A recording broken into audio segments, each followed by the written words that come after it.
my thoughts are I don't want to really see this shit because I know I'm gonna complain about it nonstop. But my thoughts are pretty much what they always are on this particular topic. I don't trust Hollywood. I don't trust the writers. I feel like 9 times out of 10 there is always going to be a kind of derisiveness to the process and how all this is made. Uh, I think it looks really cool, but looking really cool is half the battle. The other half of the battle is being engaging and making sure that you do make sure that this tests well with the core fan base because I don't know if they know how uh, the finding community works, but they're a pretty passionate bunch. You being proof of that kind of. But no, I don't have high expectations. If we're keeping it in perspective, the first movie was not great either. I don't expect this movie to be much better. It could be if the right people are behind it, but I don't know these people, and I don't actually usually engage on this level with stuff anymore. And I don't really watch the trailers or anything, so I can have lowered expectations going in. I still haven't seen the trailer. I've seen the clips of Sub-Zero ripping off Jack's arms, which is some cool like effect work. But that's about it. So, Mhm. and niggas all I No, I got. get that. No, I'm with that. No, let it. Please understand that I'm not going to do a whole lot of complaining. Like if Oh, this I ends am. up being bad. I'm gonna complain nonstop. Okay, interesting. Um, I'm curious now. Why would you? Why would I? Why would I complain? Yeah, Yeah, yeah. that's half the content on this show. What do you mean? So it's just content for the show, but in reality, it's one of those things where it's like we'll talk about it, but in real life, we don't give a shit, right? I give a shit, and I would like to give more of a shit, but I have to temper how much of a shit I give because, like, I'm so used to the disappointment when it comes to adaptations. Like, there's still a Gundam script and probably a Gundam production somewhere happening, and I'm already pissed about it. It was kind of the same shit that happened with the Scarred Ghost in the Shell shit. Scarlet Joe, Mhm. Scarlet Ghost Hansen. However we want to tip them. Listen, However we I want to already know. put that off to the side in its own compartment away from the greater points of the franchise. Like, yeah, no, I already knew what was gonna happen with that. As soon as they announced who was doing it, I'm like, oh, I see what's happening here. I'm good. I actually didn't watch that shit until I was able to like borrow the Blu-ray from somebody. Like I wasn't paying; they weren't getting my money. Period. I want to see the effect work, and I liked some of the other actors in there, but like I knew the story and the script was gonna be ass. Pretty much everybody said the story and the script was ass, and the effects were really nice. So I watched it for the effects. They were really good. I hate her acting, if you can call it that. I hate the writing because it's very dumb. Ghost in the Shell is a very cerebral thing. Everything was kind of purposeful in how it was incepted and presented to us in the original animated feature. And that's not even talking about the manga. Like we don't even have to talk about the manga. We can just talk about the animated feature versus the Scar Ghost Hansen. However, we want to figure out something that works for that so that we can talk about that in a vacuum. But no, like shit like that. Shit like the Akira movie that was in production that hopefully got scrapped by now.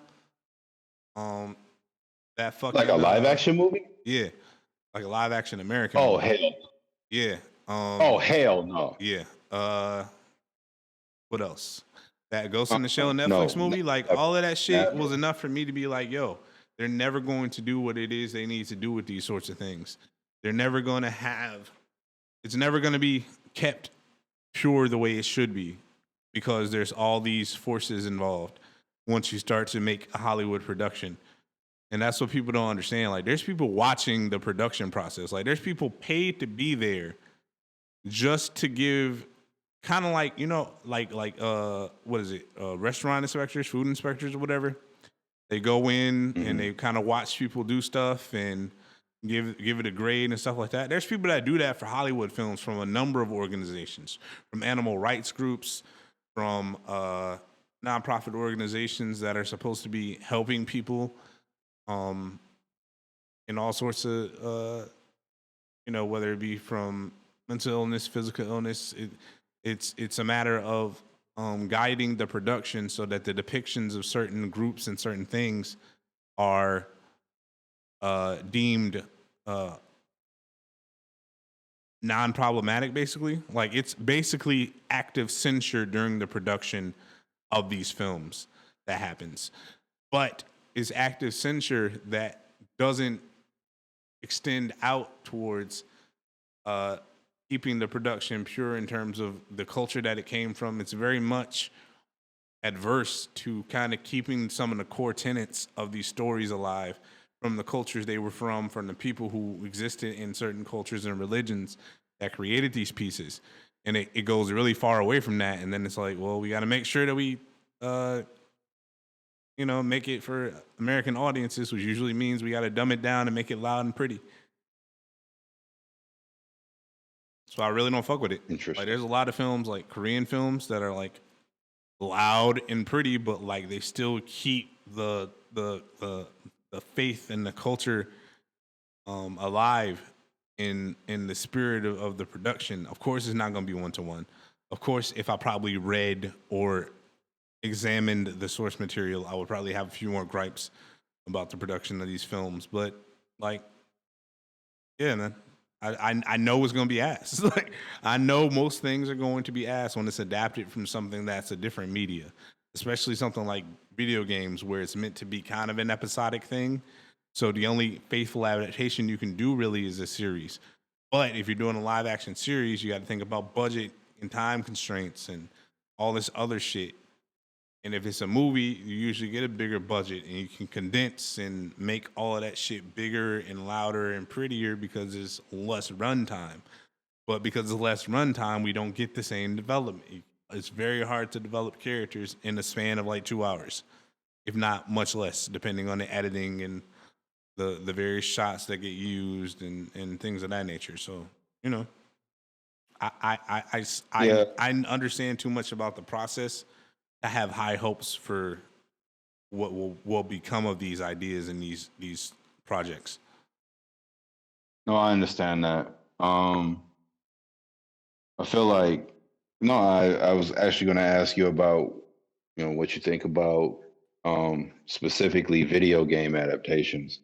Or, all them shits are ass. Movie and TV. No, I get that. No, I get that, and I understand that, and I understand why. I agree with you. I'm totally in agreement with you. There are very few movies or TV shows based on movies that I've enjoyed personally. Like, I enjoyed the first Mortal Kombat movie, but it's not really a great movie. I thought that the Max Payne movie was enjoyable. It was decent, but not really a great movie, and definitely did not. See, I didn't even know it was a Max Payne movie. I dodged the bullet. See what I did there? I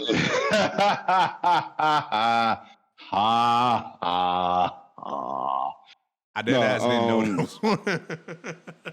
No, I get you.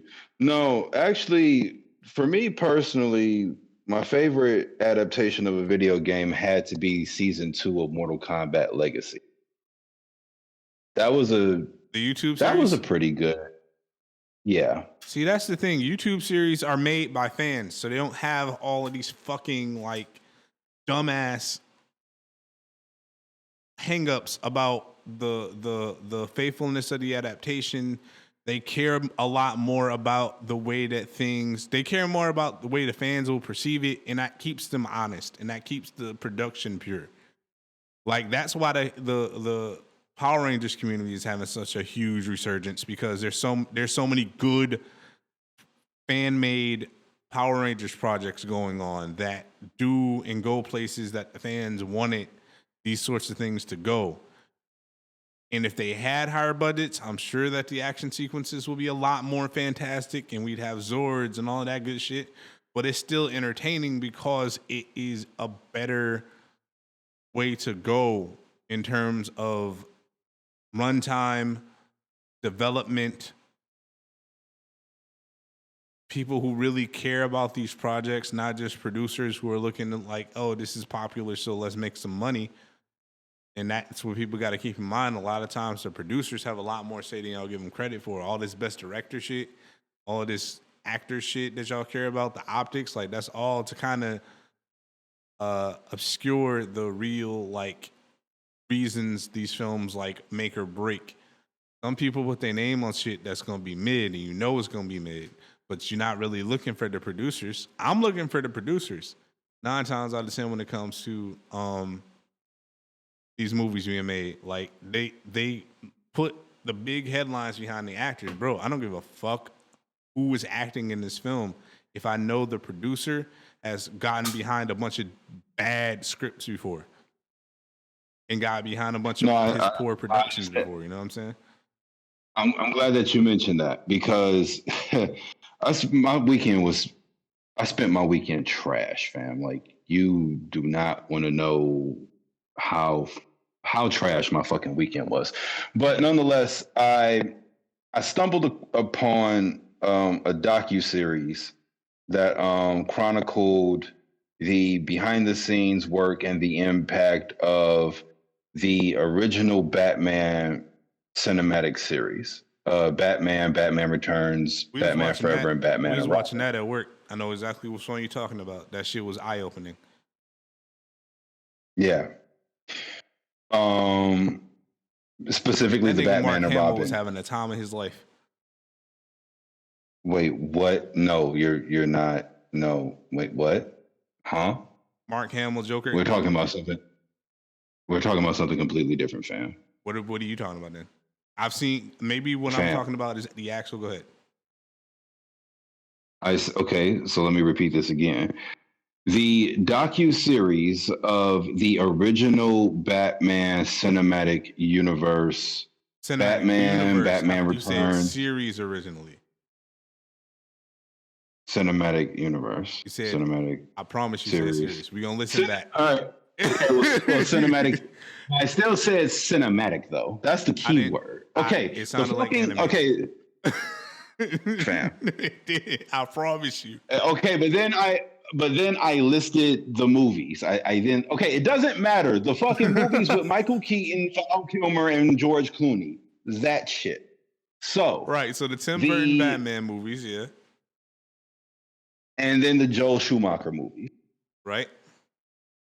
So in the Batman and Robin episode, Batman and Robin featurette, which is the one I think that a lot of people were probably would have watched to just be like, okay, what type of drugs were you fuckers on when you made this shit?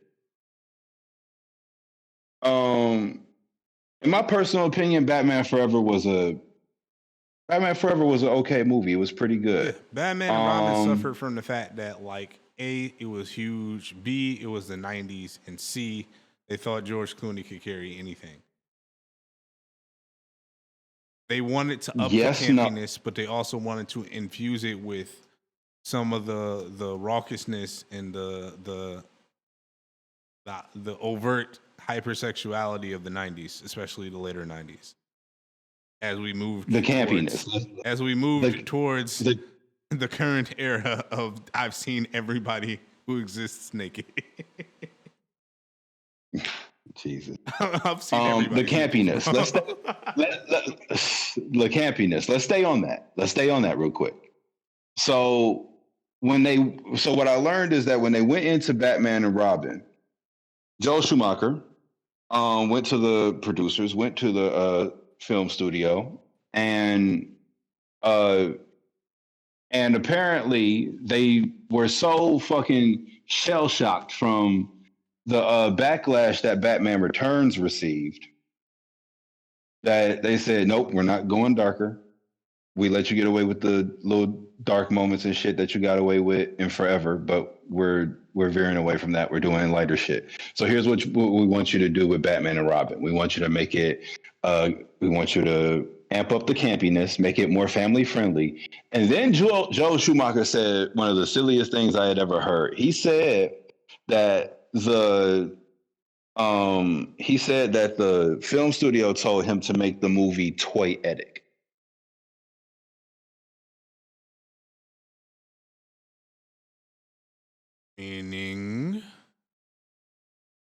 Meaning, make this movie something that we could sell toys off of. Well, yeah.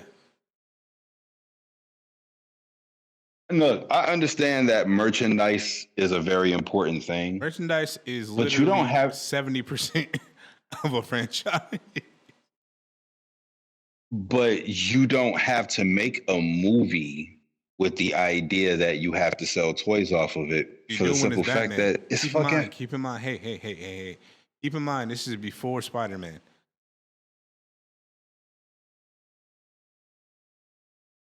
That speaks volumes for people who know. This is before Sam Spider-Man. okay. I get that. No, I knew what you meant when you said Spider-Man. I knew you meant I knew who I Spider-Man know you meant. that's for the people who don't know. Keep in mind, we gotta make sure that we're explaining things thoroughly. Fair. Um okay. Okay. But I feel like outside of the movies, I would like to think that Batman had a strong. Okay, maybe I You'd wasn't. be I was too young to wrong. know. You'd be Hold on, wrong. because I. Okay, after all this time, we still talk about. Okay, now I'm saying animated. We still talk about the animated series after Yes. all Do you this know why? time. Do you know why? Why? Because for a lot of people, that's the definitive Batman experience. Do you know why? Why?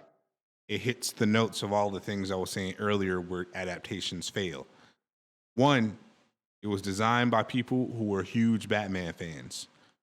Two, it was staffed by people who were professional actors. And that's why I brought up the Mark Hamill thing immediately, because he was like the life of the party when they had these rehearsals and these recording sessions.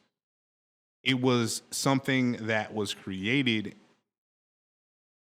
with, of course, the toys in mind, but it was in an era of creativity with toys as well, where they don't have to create within a vacuum because toys were still a big industry by themselves. So you have all these variations of costumes and gadgets and cool shit that weren't even in the show, but they're designed by all the people who created all these concepts for the show that may or may not have actually made it into the show. On top of the fact that you have all these golden era pros on the projects making these toys. So you're having a renaissance of Batman by Batman fans, by people who are big fans of the franchise, with actors who deeply care about the franchises they're a part of and care about the work that goes into it. And you have, like, from top to bottom, every single person that was brought on in some way, shape, or form had a deep admiration for the work that they were doing.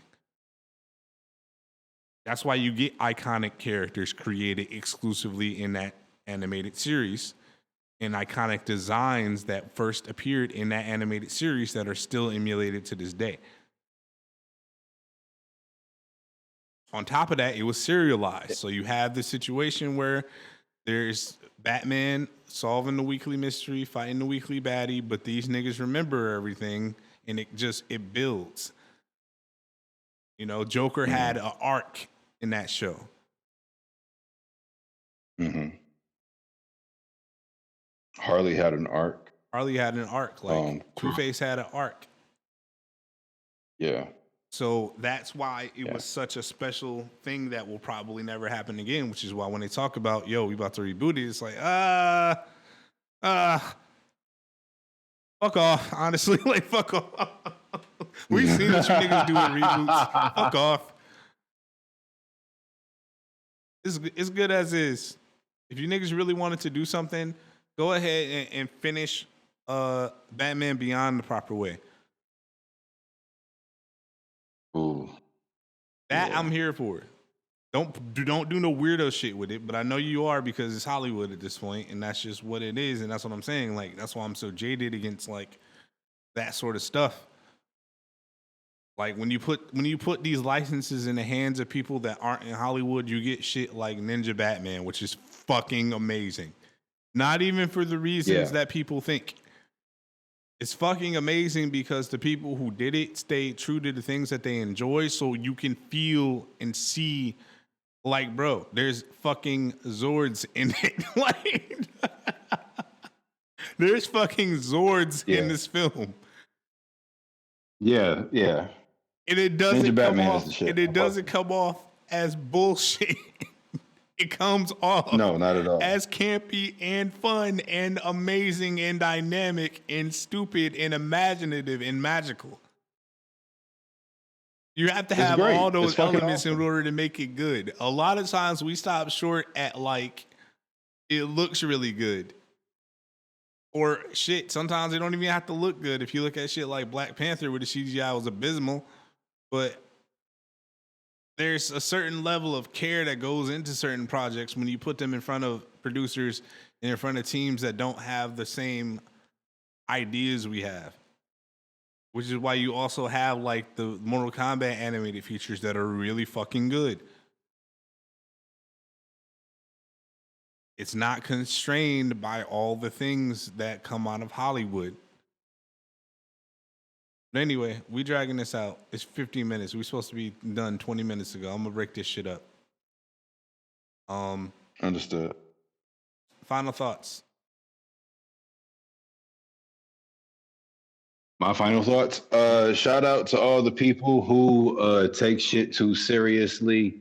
Shout out to all of the people who are on defense too much. I love you niggas. Y'all need help. Peace to all and peace to all the people who lost one. Fair enough. I'm gonna be extra corporate with mine. I'm gonna tell y'all check out the Rap Camp playlist on Spotify and Apple Music. I'm gonna tell you to follow Nine Deuce on Twitter and social media as he's beginning a campaign to put his project out that we will talk about in depth in the upcoming episode at some point when he's ready and we can do it in the right spirit. Shout out to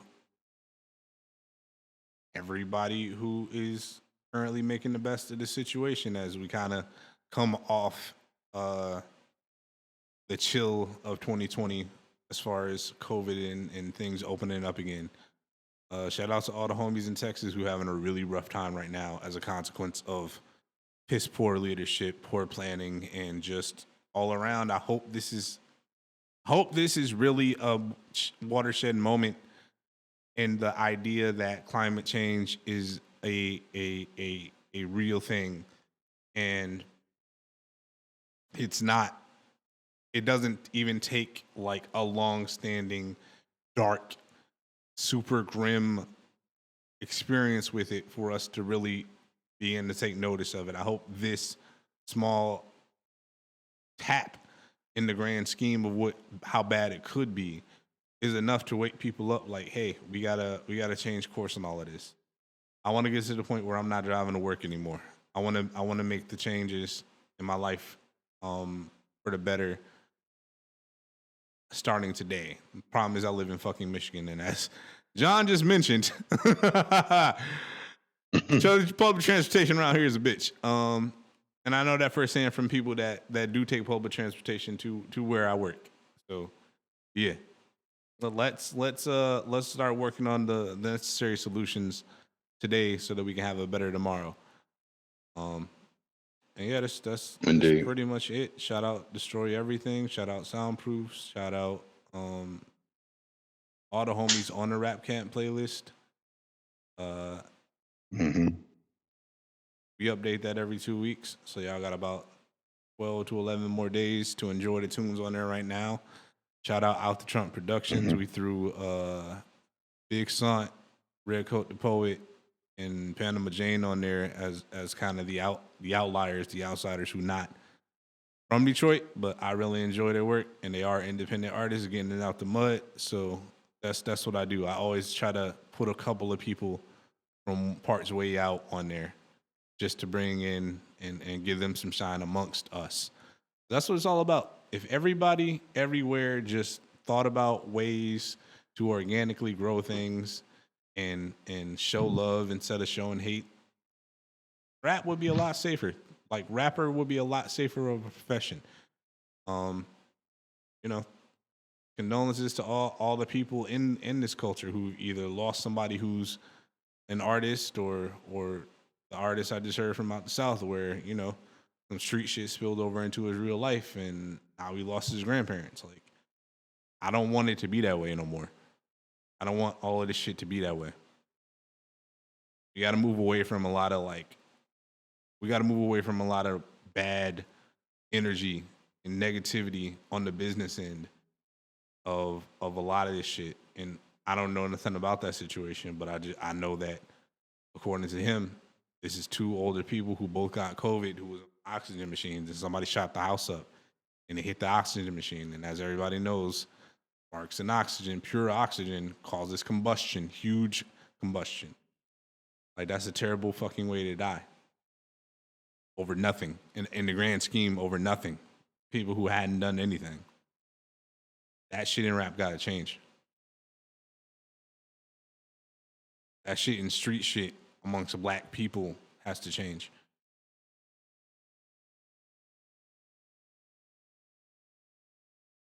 So yeah. All right. Let me finish it up with some lighter shit.